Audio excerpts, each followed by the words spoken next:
64 ans déjà que le Liban célèbre tous les ans, le 22 novembre, sa fête nationale, sans qu'il n'ait eu, pour autant, un moment de répit. Mais quelles que furent les circonstances, la commémoration n'a cessé d'être célébrée avec fierté et conviction, reflet de la puissante adhésion des Libanais à leur identité nationale. Quand je pense au Liban, je vois aux portes de l'Orient cette montagne et son littoral. Je vois à travers le temps des villes phéniciennes, de même culture et de même alphabet, qui sillonnent les mers et assurent l'échange des richesses en biens et en savoir. Plus tard, ce fut une montagne résistante à toutes les adversités, communicante, militante, jusqu'à l'instauration, à l'époque ottomane, de son statut d'autonomie, et jusqu'à la création, au XXe siècle, de la République libanaise, ultime consécration de sa pérennité.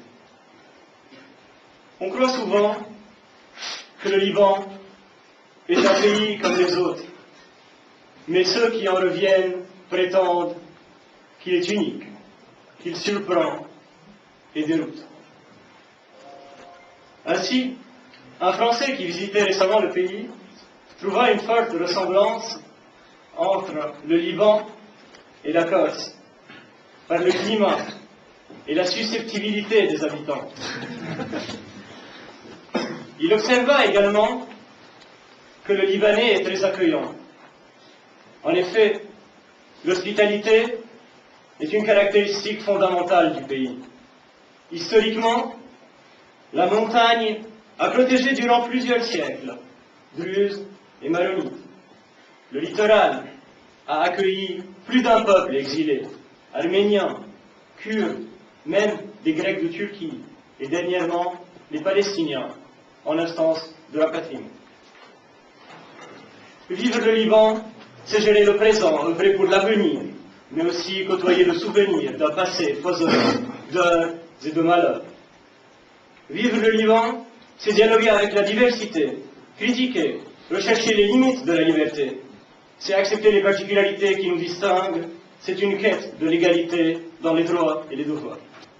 Vivre le Liban, c'est aussi profiter d'une vie sociale fort chaleureuse et typique du mythe oriental qui jadis émerveilla les Occidentaux. Plaine verdoyante, rochers durs et solides, sommets enneigés, littoral parsemé de plages de sable du nord au sud, une terre fertile et si généreuse pour un si petit territoire étalé seulement sur une dizaine de milliers de kilomètres carrés. Et pourtant, malgré sa petite surface, le Liban demeure un témoin essentiel des grands moments de l'histoire. Depuis la Phénicie, mer de Carthage, au passage d'Alexandre, depuis Rome et Byzance, à l'expansion arabe, au temps des croisades, de la conquête ottomane jusqu'au mandat français. Son patrimoine religieux se distingue par la coexistence d'une quinzaine de communautés, appelées à s'investir avec et au-delà de leurs différences à la réalisation d'un suprême commun, civil et social. Le Liban, c'est aussi l'actualité. Il subit les contre-coups de l'acharnement des intérêts mondiaux pour un Orient baignant dans le sang et à la merci des intrigues au travers d'un mirage d'or noir. Le Liban, ce pays refuge, accumulé depuis la nuit des temps, nombre de convoiteurs qui ont longtemps cherché à le déchirer. Rarement il a reçu l'appui qu'il aurait mérité. Certains sonnèrent le glas, d'autres sonnèrent le trouble. Lui, il continua à vivre malgré ses difficultés, notables, il est vrai, mais non existentielles.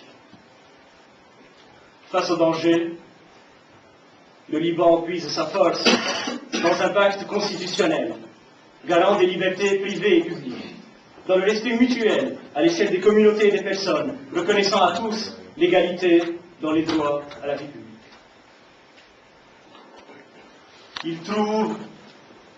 Il trouve dans la France une promesse de fraternité qui tire ses racines d'une histoire vieille de plus de 1000 ans et qui se perpétue à ce jour. Permettez à ce sujet que je donne la parole au général de Gaulle, qui au lendemain de son arrivée à Beyrouth en 1941 déclara: dans tout cœur de Français marocains, avec lesquels nous avons l'honneur de partager ce moment privilégié. Je ne puis que vous remercier de l'admirable accueil que l'École polytechnique réserve à ses étudiants internationaux.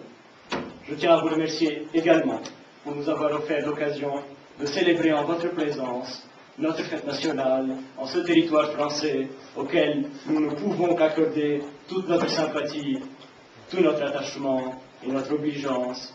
Votre hospitalité défie la nôtre. Merci.